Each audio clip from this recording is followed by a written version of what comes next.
Zuppa di totani e lenticchie. Piatto sia invernale sia estivo, basta modificare le temperature della zuppa.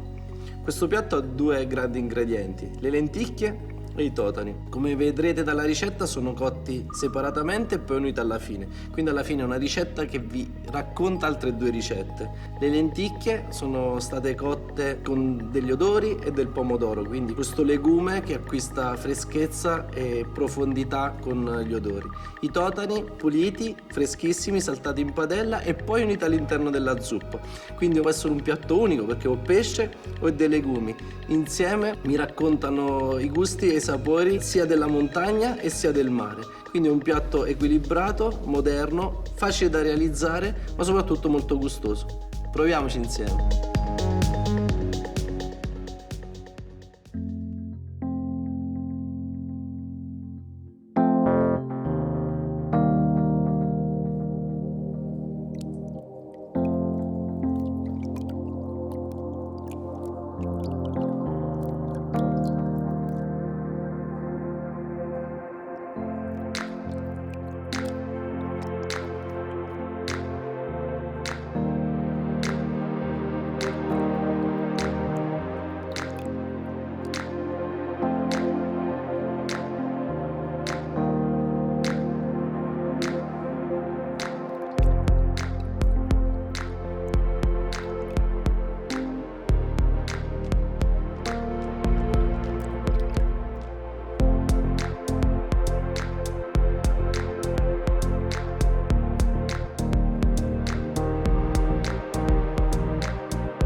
Come tutti i legumi, cuociamo le lenticchie partendo da acqua fredda. Questo aiuterà ad intenerire la buccia e a dare il tempo all'acqua di penetrare e reidratare il legume.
In base alla quantità di lenticchie frullate che aggiungiamo, cambia la densità della zuppa.